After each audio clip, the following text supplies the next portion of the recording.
Hi guys! Magandang gabi! Welcome back dito sa Gandara SRU channel for Showbiz Update. Andito na naman nga po akong muli nagbabalik ang nagmamaganda po ninyo kachismos ang Kimpaw upang magatid sa inyo ng latest update and fresh happenings patungkol kay Kim Chu and Paulo Avellino. And para nga po sa gabi ito tatalakayin natin at pag-uusapan ay may kinalaman pa rin po dito sa event ng Kimpaw kagabi na kung saan ay nagpakilig nga po sila dyan sa Rojas City. Pero alam nyo ba, meron pa rin po kayong dapat na mas kakiligan? Ito po ay tungkol sa revelations ni Kim and Paolo. Grabihan yon. Si Paolo ay lumilevel up. Lumilevel up yung kanya pong personality. Nagiging showy na po siya ngayon. And lumakas yung loob niya. Finally, ipaalam sa publiko yung kanyang tunay na nararamdaman. Meron po siyang pag-confess or should I say, ano ba, yung malaking sorpresa na kinagulat ng marami. So, ano ba, official na ba talaga ang Kimpaw ngayon? So, mamaya pag-uusapan natin yan at tatalakayin. But before that, sa mga hindi pa nakaka-subscribe dito sa ating channel, maaari lamang napindutin po ninyo ang subscribe button at ang notification bell para maging updated ka at ma-notify tuwing may bago tayong chika at balita hinggil po sa Kimpaw. Basta mga balita na may kinalaman kay Kim Chu and Paulo Avellino, sagot na po natin yan.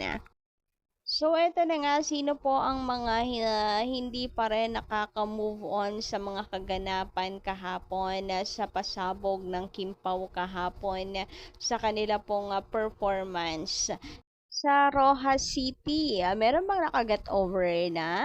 Kasi ako andun pa din naiwan pa rin ako doon sa kilig kagabi. Anyway, ang Kimpaw Universe pala guys ay nagsiselebrate ng kanilang anniversary and itong si Kimin Paulo nakikiselebrate po sa kanila and eto nga po ang pagbati ng Kimpaw. So, sa Kimpaw mismo nang galing and gusto ko yung tinginan ng Kimpaw, yung titigan nilang dalawa dito. So mukhang wala talaga rin si Paula Avellino na e-end ang Kimpaw.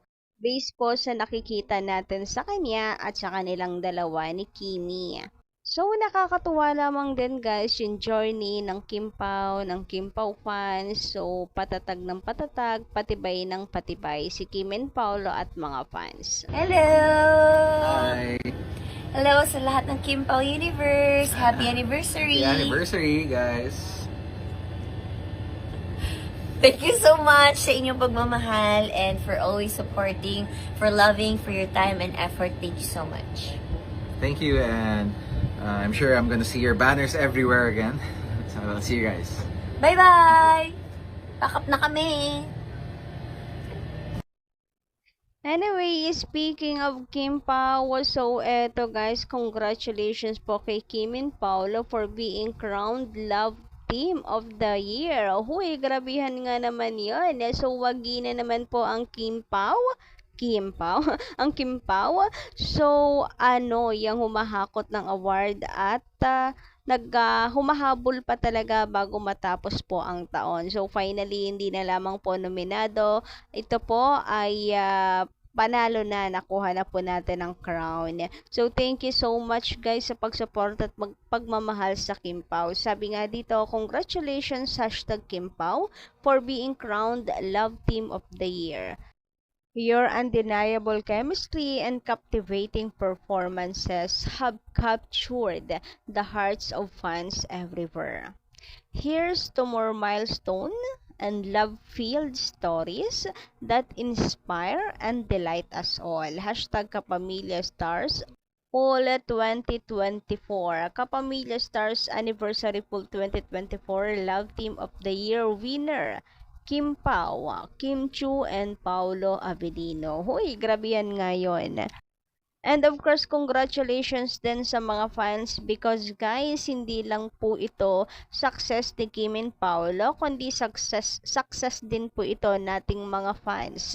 Since love team po ang pinag-uusapan dito and hindi po magiging success ang love team, ang tandem, ang partnership ni Kim and Paolo without our support. So congratulations guys, grabihan, talagang patibay ng patibay at parami na rin talaga tayo ng parami. So see you guys sa movie po ng Kim Pao. Samantala, sabi naman dito ni Miss Ederlina Ramel, magandang gabi sa inyan, shoutout kung nanonood po kayo sa mga oras na to. Solid Kim Pao kasi ako, pero hindi ako ganon mag-isip kay Paolo. Tiwala ako sa kanya at panatag ako sa Kim Pao. Ang akin lang po, kung may mga fans na natutuwa kay Paolo, huwag po tayo agad mag-comment ng negative. Ng mga negative comment kay Paolo kasi nasasaktan din sila. Mahirap din po kaya ang role nila. Hindi din natin alam kung sino ang susundin nila.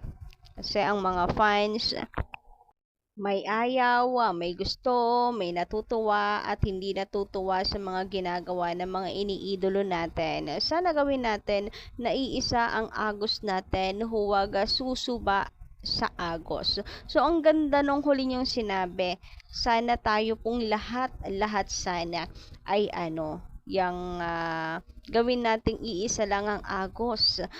Kumbaga nagkakaisa, isa lamang ang goal.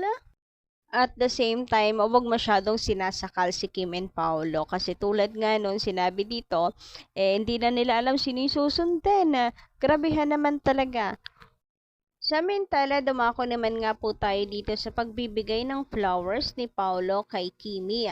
So guys, confirm kay Paolo mismo nang galing yung flower na yan. Dahil sabi nga ni Paolo, pinahawakan niya lang, 'di ba?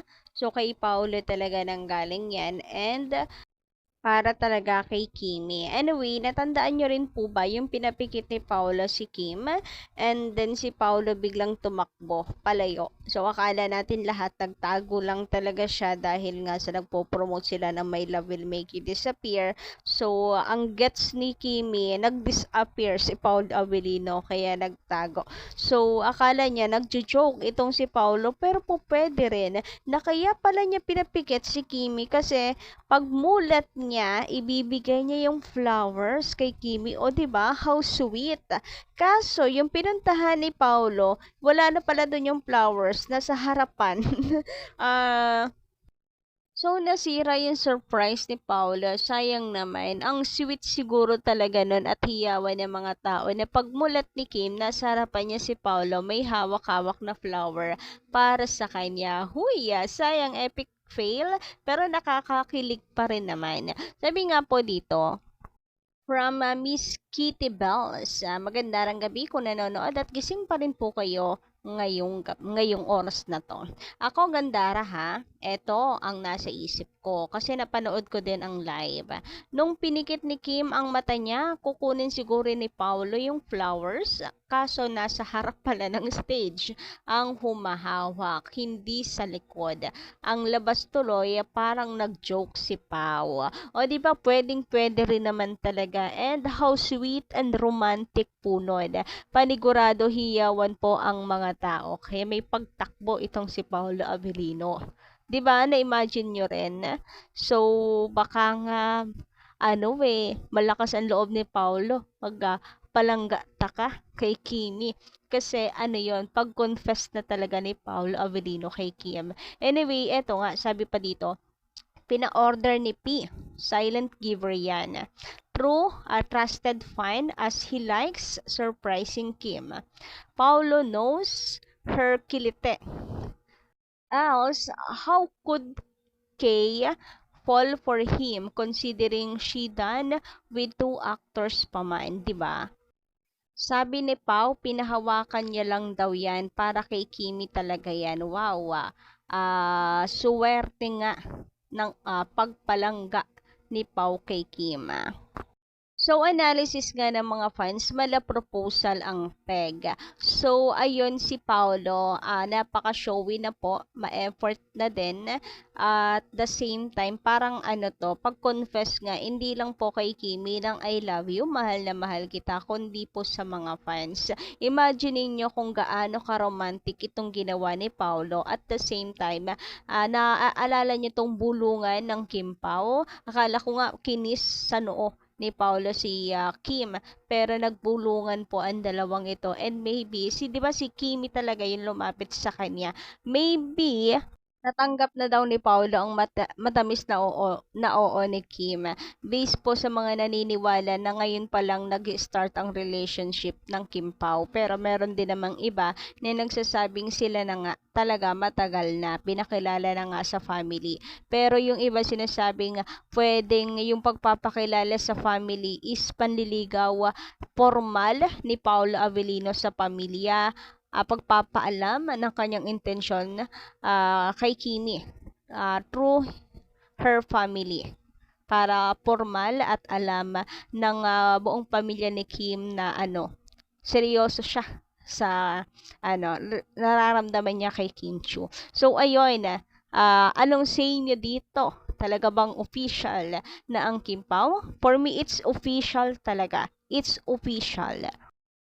Kung ngayon pa lang nagsisimula ang story ng Kim Pao, wala naman pong, kasi connect pa rin naman sa pagpapakilala sa family, yung mga nakaraan na update po hinggil sa Kim Pao. So, wala naman pong problema. Basta ang importante, sila, di ba? So, nakakakilig. Grabihan nga yun. So, kayo guys, anong inyong say patungkol dito? Anong inyong pulso hinggil dito? Pa-comment ka lang dyan sa baba. And don't forget to click the subscribe button and notification bell for more updates. Maraming salamat.